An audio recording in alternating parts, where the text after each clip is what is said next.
Hello दोस्तों, नमस्कार। एक और कहानी के साथ आई हूँ। मेरा नाम गीता है और मैं कर्नाटक के एक छोटे से कस्बे की रहने वाली हूँ। यह कहानी 4 महीने पहले की है। मेरी शादी को अभी 6 ही दिन हुए थे और मैं अपने मायके आई थी। यह जगह जो मेरी दुनिया थी, अब वो अलग महसूस हो रही थी।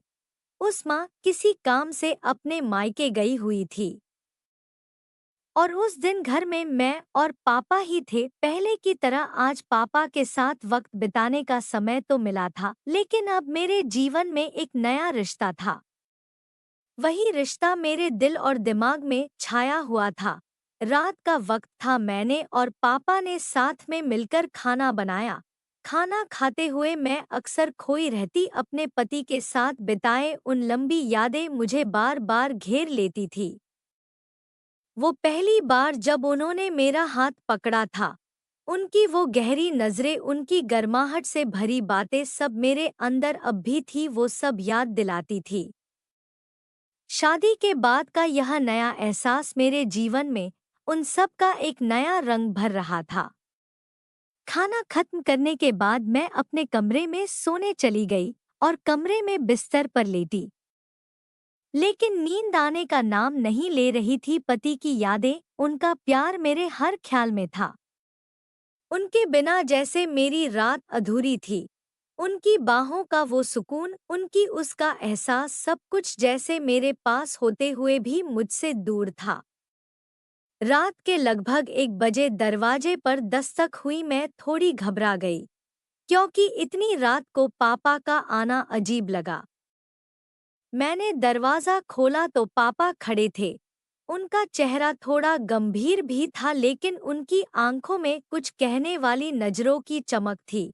वो बोले, बेटा तुमसे कुछ बातें करनी है, पापा ने नरम आवाज में कहा। उनकी आवाज में गहरी चिंता छुपी थी। मैंने उन्हें अंदर बुलाया। पापा बिस्तर के किनारे बैठ गए और मैं पास की कुर्सी में बैठ गई।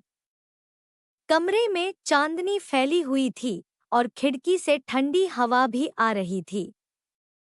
यह पल सब होने के बजाय अजीब सा लग रहा था, क्योंकि मेरे दिमाग में पति की यादें और पापा की उपस्थिति दोनों एक साथ उलझ रहे थे। पापा ने मेरे सीधी आंखों में देखा और बोला, तू खुश तो है न गीता? तेरा पति तेरा ख्याल तो रखता है? उनके इस सवाल से मुझे अंदर तक हिला दिया। मैंने धीरे से सिर हिलाया। हाँ पापा, मैं बहुत खुश हूँ।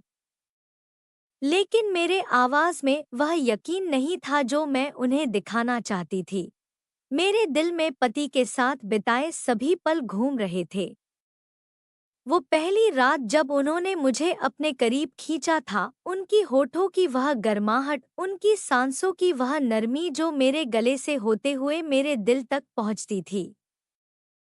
पापा मेरे उलझन को समझ रहे थे, शायद इसलिए उन्होंने मेरा हाथ थामा और बोले, देख बेटा, सच्चा प्यार वो नहीं होता जो बस साथ रहने से होता है। असली प्यार वह है जो दिलों से जुड़ा रहे, चाहे कितनी भी दूरियां क्यों न हो। उनकी बात सुनकर मैं चौंकी। पापा क्या कहना चाह रहे थे? मेरा दिमाग पति के साथ बिताए वो पलों में खो गया था। जब उन्होंने अपने करीब खींचकर मेरे कानों में धीमी आवाज में प्यार भरी बातें की थी, वो पल जब उनकी उंगलियां में उंगलियों से लिपट गई थी, जैसे हम एक दूसरे के बिना अधूरे हो। पापा की बातें अब धीरे धीरे समझ में आने लगी थी। उनका मतलब सिर्फ शारीरिक साथ होने से नहीं था, बल्कि उन्होंने एक गहरी सच्चाई बताई थी। पापा ने कहा, सिर्फ पास रहना ही सब कुछ नहीं होता, प्यार दिल से महसूस होता है और असली मजा वही है जब दिलों में प्यार बना रहे, चाहे एक दूसरे से दूर क्यों न हो। उनकी ये बात सुनकर मेरे दिल में खींच टूटता सा महसूस हुआ, क्योंकि शादी के बाद मुझे हमेशा लगता था कि प्यार और नज़दीकी का मतलब साथ रहना, छूना, महसूस करना होता है। लेकिन पापा की बातें एक अलग तरह का प्यार दिखा रही थी। वो प्यार जो सिर्फ शारीरिक स्पर्श से नहीं, बल्कि दिल की गहराइयों से जुड़ा होता है। पापा ने मेरी आंखों में झांका और बोले, तेरी माँ और मैं भी कभी एक दूसरे के बहुत करीब थे, लेकिन वक्त के साथ हम ख्यालों से बहुत दूर होते चले गए और असली दूरी वही होती है बेटा जब दिल और ख्याल अलग हो जाते हैं।